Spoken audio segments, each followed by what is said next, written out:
What if I told you that the secret to world peace might be hidden in the wrinkled hands of people over 100 years old, and they're using ancient maps to prove it? Imagine this.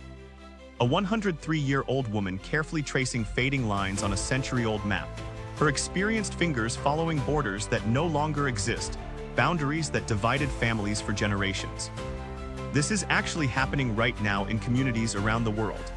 These incredible long-livers, people who have witnessed more history than most libraries contain, are quietly undertaking one of the most profound peace initiatives of our time.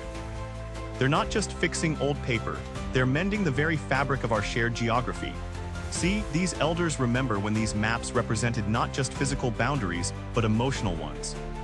They recall the stories behind every contested border, the families torn apart by lines drawn by politicians who are long gone.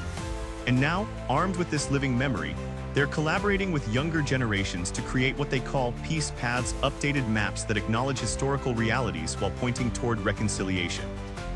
The process is fascinating. It starts with these extraordinary individuals sitting down with cartographers, historians, and community leaders.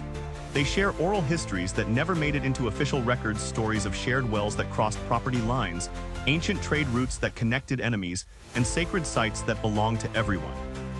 Then, using modern mapping technology combined with their unparalleled historical perspective, they create new maps that overlay current boundaries with these forgotten connections. In one remarkable project in Eastern Europe, a group of centenarians from opposing sides of a long-standing conflict worked together to identify over 200 historical pathways that once linked their communities. These weren't just roads, they were routes where families intermarried, where merchants traded goods and ideas, where children played together. By physically mapping these forgotten connections, they created tangible evidence that their people's histories are deeply intertwined. The psychological impact is profound. When young people born after the conflict see these maps, they witness a different narrative than the one they've been taught. They see that their enemies were once neighbors, that the lines dividing them are relatively recent inventions. This isn't about erasing painful history, it's about adding layers of understanding. The elders bring something crucial to this work: perspective.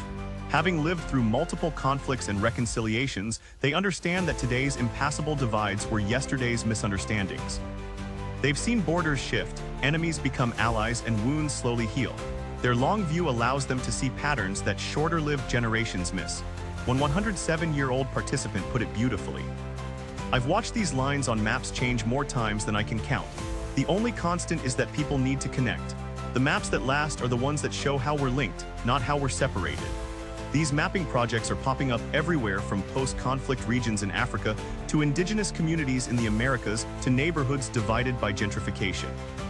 The methodology varies, but the core remains the same: leveraging the wisdom of those who have seen it all to create visual tools for healing. The results are measurable.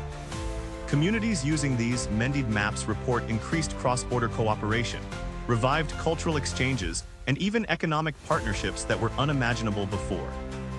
But more importantly, they're changing how people see their place in the world, not as inhabitants of isolated territories, but as part of interconnected human landscapes.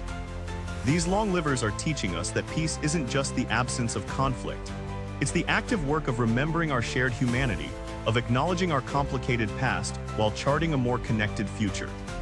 And they're proving that sometimes, the most powerful tools for change aren't advanced technology or complex diplomacy, but simple maps made wise by the hands that have traced them through nearly a century of history. What forgotten connections exist in your community's history that could help mend divides today? Share your thoughts below.